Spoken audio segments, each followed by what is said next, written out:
ओम नमः शिवाय। हर हर महादेव। आज अपने सुनेंगे श्रीमद् भागवत गीता का 12वां अध्याय और उसका महात्म्य।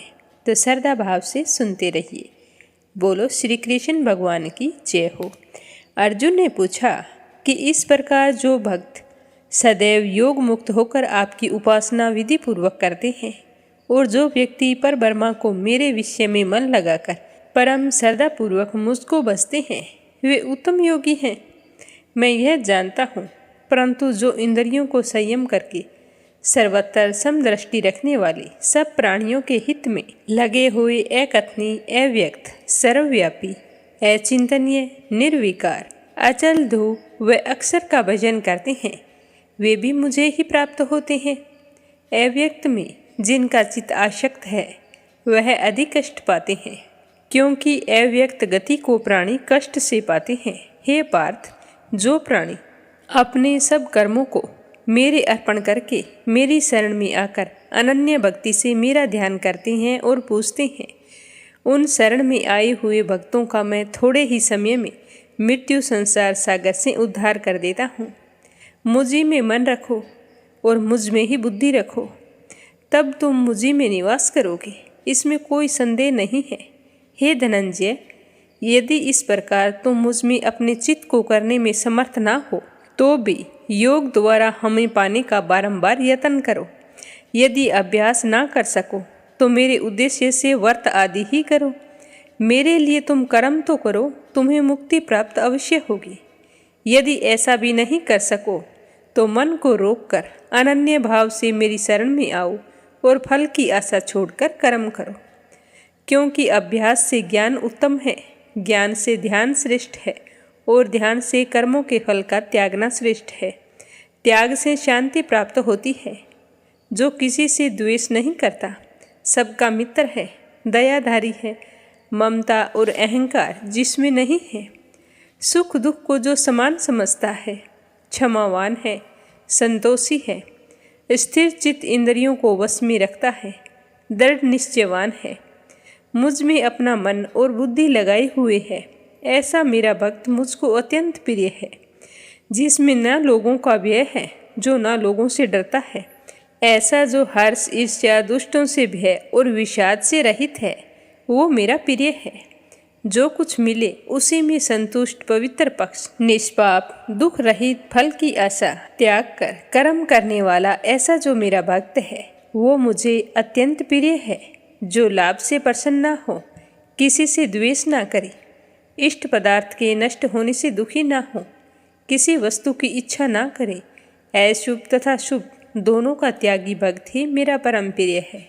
जिसको शत्रु और मित्र, मान और अपमान, सर्दी और गर्मी, सुख और दुख समान है, और जो वासना से रहित है, जो निंदा को स्तुति के समान समझता है, मौन रहने वाला, जो मिले उसी में संतोष करने वाला, जो यह नहीं समझता कि यह घर मेरा है, यह घर तेरा है, जो भक्तिमान है वही मेरा प्यारा है।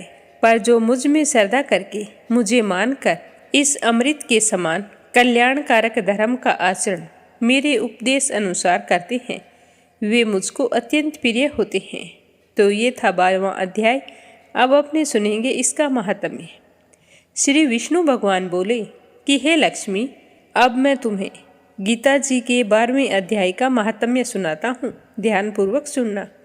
दक्षिण देश में एक सुखानंद नाम का एक राजा रहता था, जिसके नगर में एक अमंत नाम का लपंट भी रहता था। एक गणिका से उसकी प्रीति थी।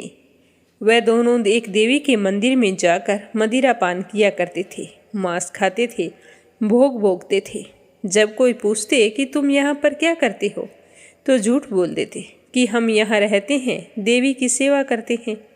तो उसी मंदिर में एक ब्राह्मण देवी की सेवा करता था। एक दिन उस ब्राह्मण ने देवी की स्तुति की।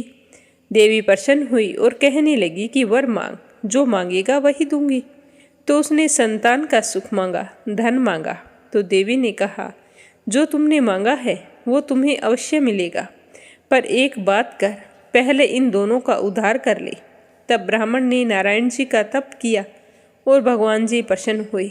श्री नारायण जी गरुड़ पर सवार होकर आए और कहा कि तेरी कामना क्या है। तो ब्राह्मण ने पूछा कि दोनों का उद्धार कैसे होगा। तो नारायण जी ने कहा कि हे ब्राह्मण, तुम इन दोनों को गीता जी के 12वें अध्याय का पाठ सुनाओ तो इनका उद्धार हो जाएगा। तब उस विपर ने भगवान की स्तुति कर धन्य किया और फिर दोनों गणिका और लंपट को बैठाकर गीता जी के 12वें अध्याय का पाठ सुनाया। पाठ सुनते ही उन दोनों की देह छूट गई। दोनों ने देवदेही पाई और दोनों बैकुंठ लोक को गए। बैकुंठ में गए देखकर देवी बड़ी ही प्रसन्न हुई। विपर से कहा कि हे पंडित, आज से मेरा नाम वैष्णवी हुआ। इस पाठ को सुनकर ऐसे अधर्मी तर गए, इस नगरी का राज्य तुझको दिया जाता है। इतना कहकर अंतर्ध्यान हो गई। वह विपर घर गया। वहाँ के राजा के कोई संतान नहीं थी, तो राजा ने उस विपर को बुलाया। राज्य देकर खुद तपस्या करने के लिए चला गया। वन में विरक्त होकर रहा और विपर राज्य करने लगा। श्री नारायण जी कहने लगे कि हे लक्ष्मी, यह गीता जी के 12वें अध्याय का माहात्म्य है जो मैंने कहा है और आपने सुना है। तो इस तरह गीता जी के 12वें अध्याय और महात्म्य का समापन हुआ। समाप्त होते ही कमेंट बॉक्स में श्री कृष्ण भगवान की जय हो जरूर लिखें। आज के लिए बस इतना ही। कल फिर मिलेंगे अगले अध्याय के साथ।